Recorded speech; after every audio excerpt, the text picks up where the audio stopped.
نہیں ہوا، حضور صلی اللہ علیہ وسلم بڑے ناراض ہو گئے، غصہ ہو گئے، کہنے لگے تو مجلس میں سے اٹھ جا، اللہ تبارک و تعالیٰ کی آزمائش تیرے اوپر نہیں آئی ہے، نہ جانے اللہ تیرے تعلق سے کیا فیصلے کرنے والا ہے۔ فرعون کو بھی سر میں درد نہیں ہوا، بس موت آئی جب تک اللہ نے اسے بڑی صحت اور تندرستی عطا فرمایا۔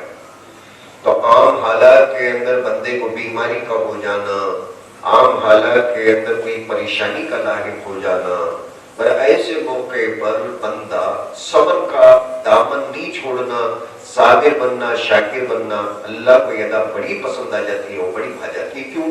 پورے کائنات کے اندر پریشان ہونے والا سوائے انسان کا اور کوئی نہیں۔ شیر کب پریشان ہوگا؟ ہاتھی کو کوئی پریشانی ہے؟ جنگل کے اندر اوپن ٹو اسکائی، اندھیروں کے اندر، مچھروں کے اندر جینے والے کتنے جانور ہیں، اور اس کے باوجود بھی کوئی پریشانی ہے؟ اور ہمارے پریشانی ہمارے گھروں کے اندر مچھر رہتا ہے، اور جس کی وجہ سے ہمیں پریشانی۔ اتنا بڑا ہاتھی جنگل کے اندر گھومتا پھرتا ہے، مچھروں میں، کیڑوں میں، سانپ اور بچھوؤں کے اندر زندگی گزر بسر کرتا ہے۔ کیا کبھی اسے شکایت ہے کہ مولا مجھے ہاتھی تو بنایا مگر مچھروں کے اندر پیدا کیا؟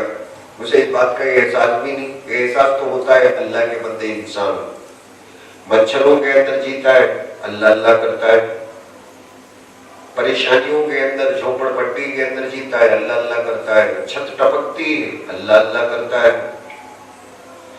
اور مجھے ایک واقعہ یاد آیا نبی اکرم صلی اللہ علیہ وسلم کے زمانے کا، تو میں انشاءاللہ کل میں آپ لوگوں کو عرض کروں گا کہ ایک صحابیہ تھی کہ وہ بڑی ناراض تھیں اپنے شوہر سے، تو وہ طلاق لینا چاہتی تھی، اور دونوں میں بڑی خوشی تھی، بڑی محبت تھی۔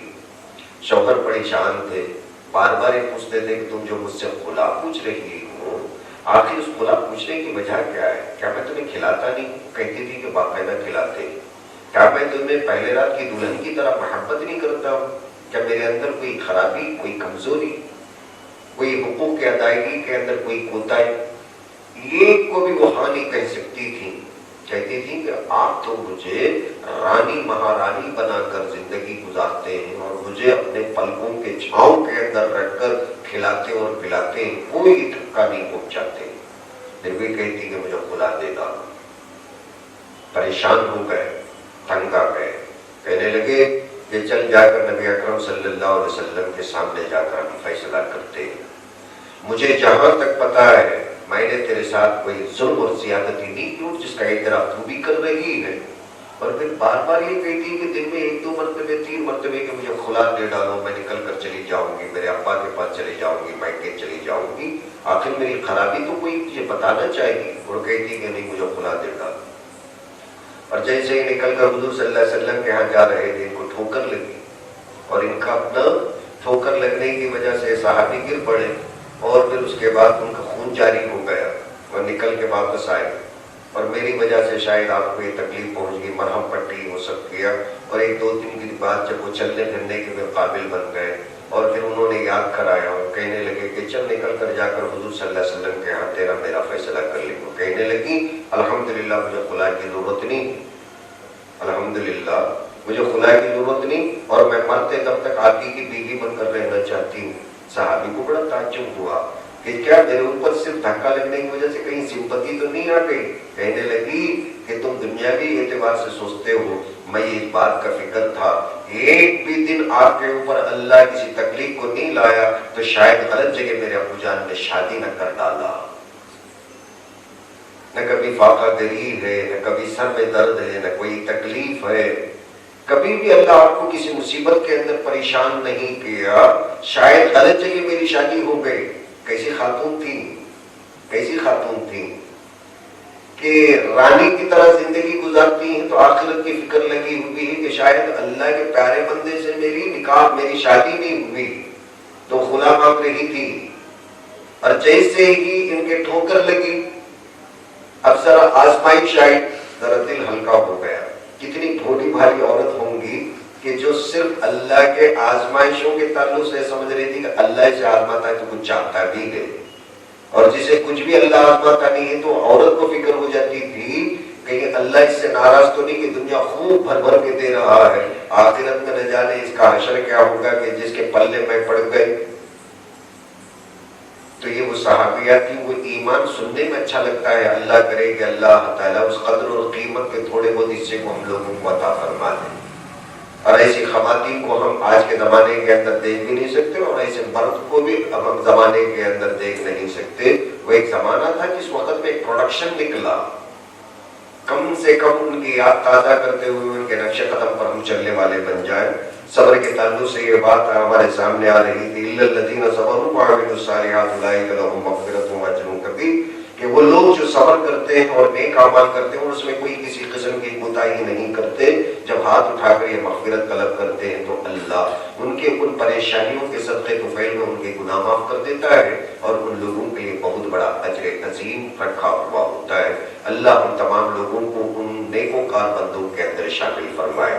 سلسلے کی اور ایک آیت کریمہ رہ گئی انشاءاللہ، میں اس صفحے کی جو آخری آیت ہے کل میں آپ لوگوں کے سامنے ترجمہ کروں گا، لیکن اخیر کے اندر جو کل مالک رحمۃ اللہ علیہ کے جو واقعہ بیان کرتے رہے، ہمارے عثمان بھائی نے گزارش کی کہ آخر مالک رحمۃ اللہ علیہ کو اس طریقے سے بے عزت کیوں کیا گیا۔ میں مختصر آپ لوگوں کے سامنے ان کی تکلیف، ان کی آزمائش کو بیان کر کے پھر اپنی بات کو ختم کر لیتا ہوں۔ احمد بن حنبل رحمۃ اللہ علیہ کی بات تو آپ نے سن لی کہ قرآن کا ایک مسئلہ تھا فلسفے کا، جس کی وجہ سے مامون الرشید کے ہاں حضرت کو روزانہ کوڑے کھانا پڑا۔ امام مالک رحمۃ اللہ علیہ تو بہت بڑے شیخ ہیں اور مدینے کے فقیہ ہیں، اور منصور بن حلاج کے زمانے کے بہت بڑے بزرگ ہیں۔ بغداد کے اندر وہ حکومت کر رہا تھا، تو منصور کا ایک چچا زاد بھائی جعفر نام کا مدینہ منورہ کا والی تھا، گورنر تھا، بڑا سخت مزاج تھا۔ تو امام مالک رحمۃ اللہ علیہ نے ایک فتویٰ دیا۔ وہ فتویٰ کیا تھا؟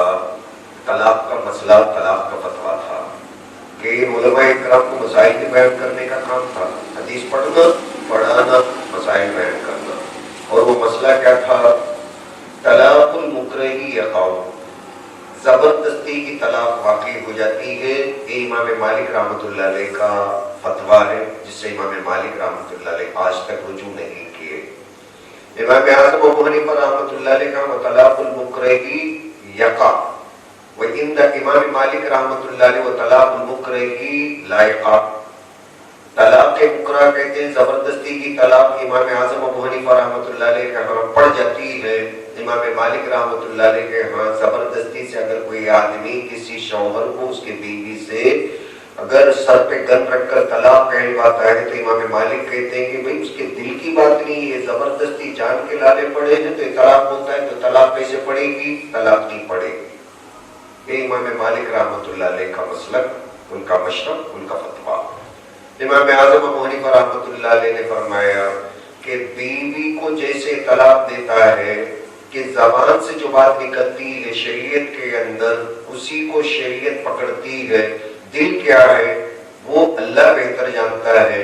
اس لیے زبان سے جیسے نکاح کے اندر بیٹھ کر کہا لڑکی حالانکہ شادی نہیں کرنا چاہتی ہے، دل کے مائل نہیں ہے، یا دوسرے سے نکاح کرنا چاہتی ہے، ماں باپ کے زبردستی سے بیٹھتی ہے اور پھر کہتی ہے قبل تو میں نے قبول کیا، نکاح ہو گیا کہ نہیں ہوا؟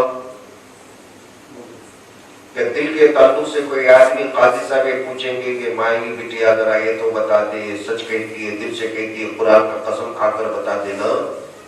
حلفیہ کوئی نکاح نہیں ہوتا، قرآن کی قسم سے کوئی نکاح کرتا ہے کہ صحیح معنوں میں تو اسی کو دولہا مانے گی۔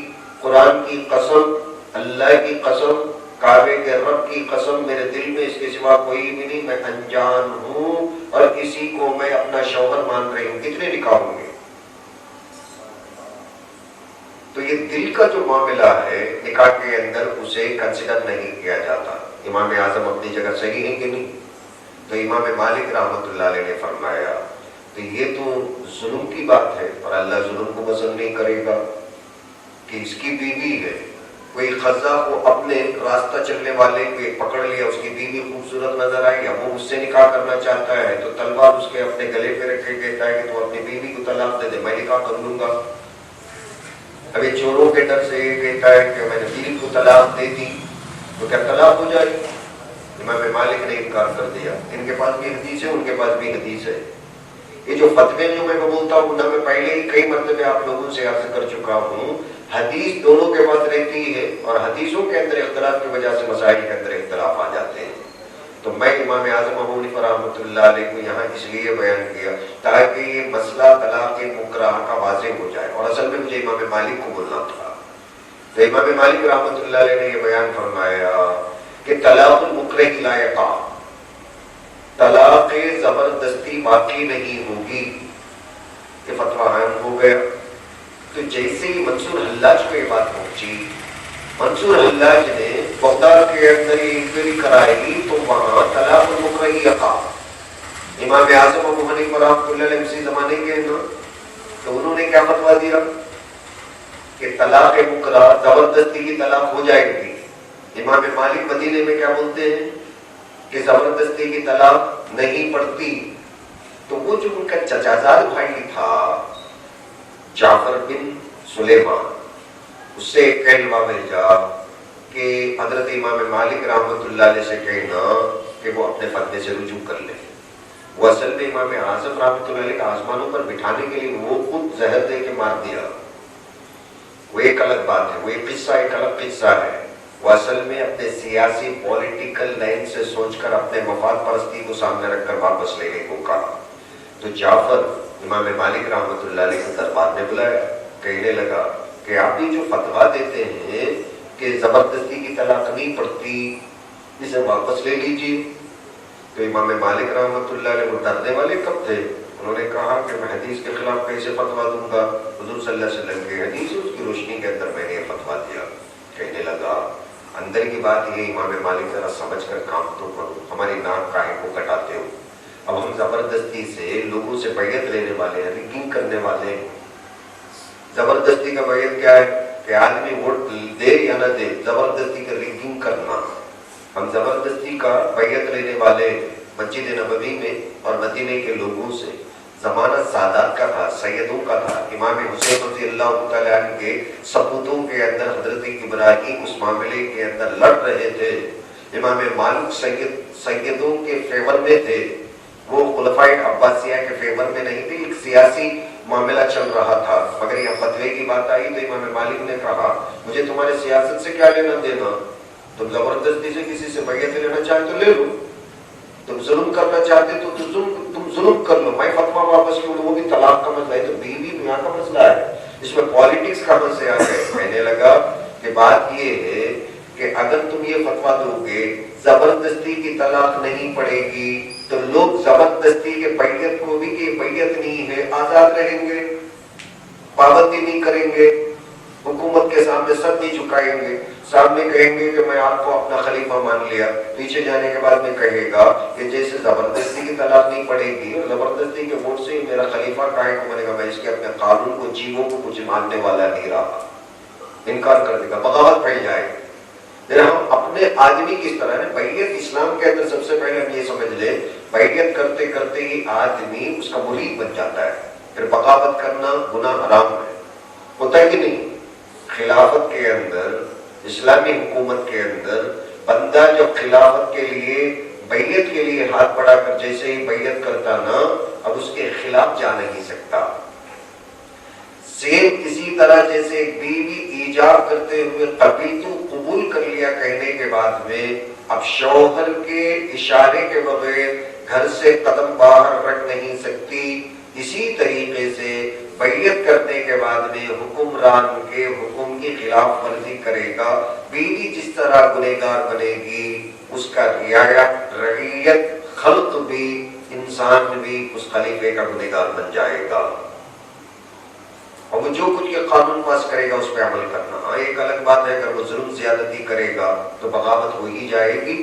مگر بیعت کا مطلب یہ ہے کہ بندہ اس کے بعد کے ماننے کا اقرار کرتا ہے کہ میں آپ کو اپنا خلیفہ تسلیم کر لیا.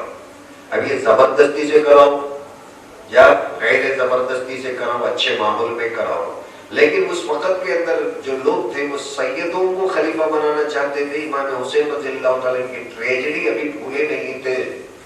اس زمانے میں امام حسین رضی اللہ تعالیٰ کے خاندان میں خلافت دینے کی سوچ رہے تھے، وہاں امام اعظم رحمۃ اللہ علیہ بھی وہی سوچ رہے تھے، ادھر امام مالک رحمۃ اللہ علیہ بھی وہی سوچ رہے تھے.